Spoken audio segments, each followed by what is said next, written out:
I am recording அப்படியே this audio with a heavy heart because it's not a content video, it's only for awareness.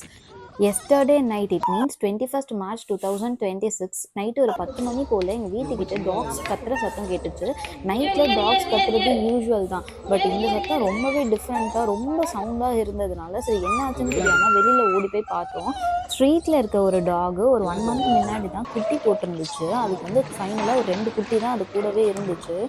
வீட்டு எதிர்க்க வந்து ஒரு புது flat ஒன்று கட்டிட்டு இருக்காங்க. அங்கேருந்து தான் சத்தம் வந்துச்சு. ஸோ ஓடி போய் பார்க்கும்போது ஒரு ஒரு பப்பி மட்டும் மிஸ்ஸிங் ஆயிருந்துச்சு. அந்த பப்பியோட சவுண்ட் தான் ரொம்ப ஹெவியாக கேட்டுட்டு இருந்துச்சு. என்னன்னு பார்க்கும்போது அந்த ஃப்ளாட்டுக்காக கட்டியிருந்த சம்பில் அந்த குட்டி வந்து தவறி விழுந்துருச்சு. பக்கத்து வீட்டு ஆண்டி உடனே அவங்க பையனுக்கு கால் பண்ணி வர வச்சுட்டாங்க. அந்த அண்ணா வந்து உடனே ஒரு பக்கெட்ல ரோப் கட்டி உள்ள போட்டாங்க. அந்த பப்பியும் எவ்வளவோ ஏற ட்ரை பண்ணிட்டு இருந்துச்சு. அந்த பப்பி ஏறுறதுக்குள்ள அதோட அம்மா டாக் வந்து கத்துன சத்தம் கேட்கவே ரொம்ப கஷ்டமா இருந்துச்சு. அந்த பப்பிய மேல தூக்குற வரைக்கும் அவங்க அம்மா டாக் பக்கத்துல நின்று ரொம்பவே கத்திட்டே இருந்துச்சு. ஒரு வழியா அப்படியே மேல தூக்கியாச்சு. நான் போன பின்னும் நீ வாழ வேண்டும் எந்தன் மூச்சே உனக்குள்ளும் உண்டு வானெங்கும் வண்ணம் ஒரு 15 மினிட்ஸ் மேல அந்த குட்டி தண்ணியில இருந்ததுனால, அது நெறைய தண்ணி குடிச்சு அது வயிறு வந்து ரொம்ப வீங்கி இருந்துச்சு. மேல வந்து பார்த்தோனே நாங்க ரொம்ப பயந்துட்டோம். பட் இருந்தாலும் அந்த அண்ணா என்ன சொன்னாங்கன்னா, "இது வந்து சரியாயிரும்" அப்படின்னாங்க. அதுக்கப்புறம் என்ன அந்த டாகோட ஃபேமிலியே ஃபுல் ஹாப்பி ஆயிட்டாங்க.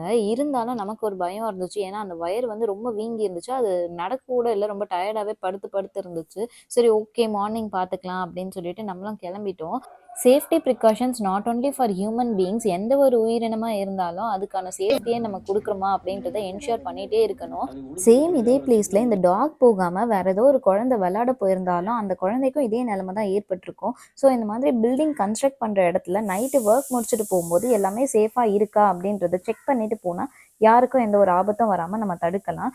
இன்னைக்கு மார்னிங் எந்திரிச்ச உடனே மைண்ட்ல வந்த ஃபர்ஸ்ட் விஷயம் அந்த குட்டி சேஃபா இருக்கா, நல்லா இருக்கான்றது மட்டும் தான். ஸோ உடனே நான் வெளில போயிட்டு பார்த்தேன். பார்த்தா அந்த குட்டியோட வயிறெல்லாம் நார்மலா இருந்துச்சு. அது எப்பவும் போல எனர்ஜெட்டிக்கா இருந்துச்சு. அப்படியே கையோட அந்த அண்ணாவே அந்த சம்பையும் ஒரு பலகை போட்டு க்ளோஸ் பண்ணிட்டாங்க.